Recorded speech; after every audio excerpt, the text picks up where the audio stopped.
the coaching staff said, hey, there's no limitations on Cooper Kupp. I guess not. It's like he'd never missed a single snap of football, bro. It just all flows through Puka and Cooper Kupp. Absolutely. 11 targets for Puka, 12 targets for Kupp. These two guys are going to be the engine of this passing game. Look at the release. There's your separation. Great route. Stutter and go. Gets by clean. That is unbelievable. Maybe the greatest catch I've ever seen. Yo, we welcome back Cooper Kupp. Come on now, Rams. Let's go. And this dude, they were talking, the coaching staff said, hey, there's no limitations on Cooper Kupp. I guess not.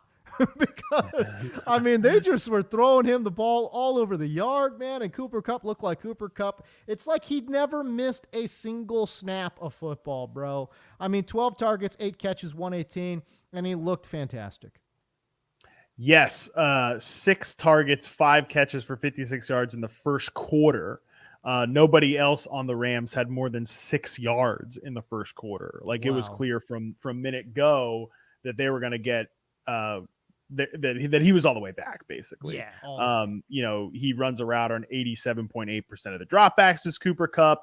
And look, man, we've been talking about it on this show, that these two guys, Puka and Cooper Kupp, can coexist because they don't play 100%. The same role.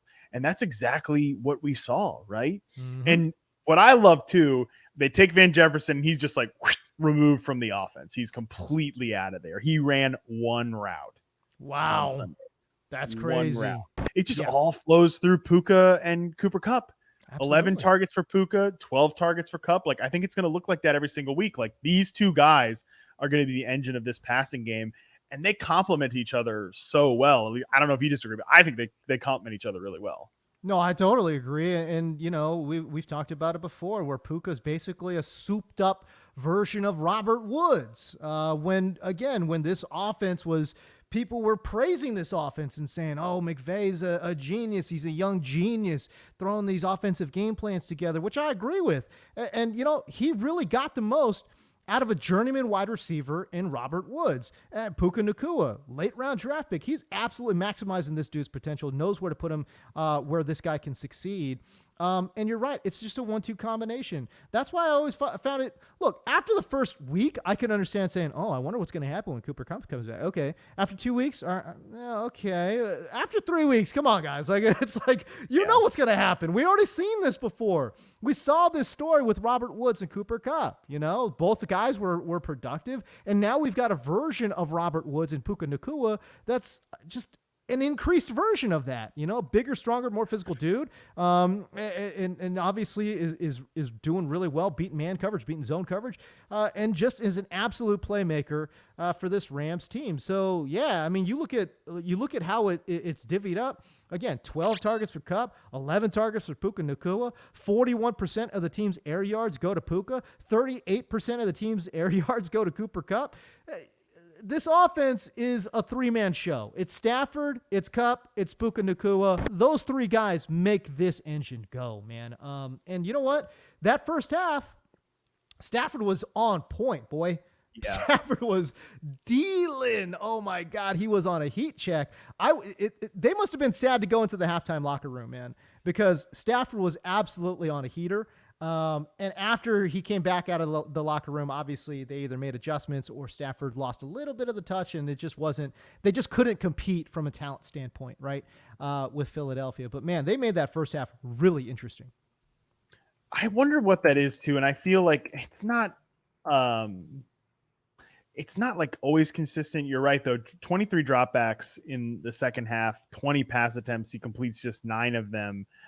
He gets sacked 3 times, loses 26 yards on sacks in the second half. 13 pressures in the second half. Oh, I mean, it's crazy. Puka has emerged as this rock solid receiver. Now they get Cooper Kupp back. I think when they get into these like clear pass only situations, they are going to struggle a little bit because teams can tee off on Stafford, right? Mm-hmm. Yeah. I think it helps to be able to mix in the run game. It helps to be able to, all right, let's get quicker passes to like a Kyron Williams or something like that. Even if it's just sort of these little dump offs. And again, just to keep the run game involved, I think is important for the Rams because for sure they do mix a lot of run pass options into the play calls. I think that matters a lot if you can just be in run advantageous situations. And maybe I'm overreacting to one game, but I feel like it's been a theme throughout the course of the Rams season that they are such a good first half team and then can slip away. And like I'm thinking about the Bengals Monday night game when they had offensive line injuries in that game, but once they could start teeing off on Stafford, they went off on him. They were able to come back in overtime against the Colts, but they definitely let the Colts back into that game in the second half. Yeah, Again, I'm not sure that exactly. that's Stafford's fault necessarily, but I just think this offense, while definitely really good, has its warts where in certain game scripts they're going to be, I'm not going to say exposed, but they're going to struggle a little more. Just from your eyeball test here, did you see any change in utilization for Puka Nakua, or was it pretty much, again, just him running the same stuff and they just mix in Cooper Kupp into the slot and flanker every now and again? I think it's mostly the same stuff. Like we saw with the fact that, Van Jefferson, like I said, he's had his moments in the NFL, but he's just not even close to like these two guys, obviously Cooper Kupp and even at this point, what we've seen out of Puka Nakua. I think it was mostly the same stuff. Again, he's like the outside receiver there.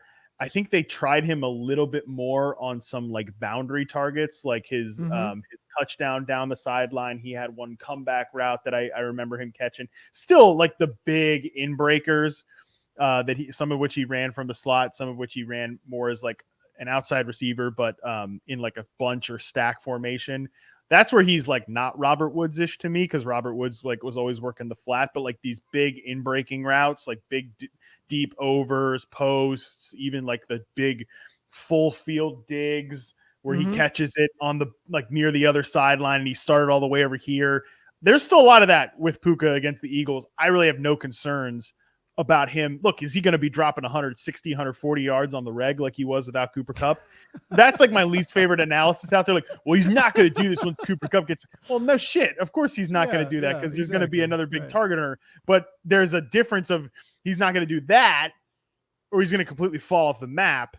And nobody thinks he's going to do that. Like literally nobody thinks that. So what's the point of even saying it? You're not adding anything to the conversation here. You're just stating the obvious.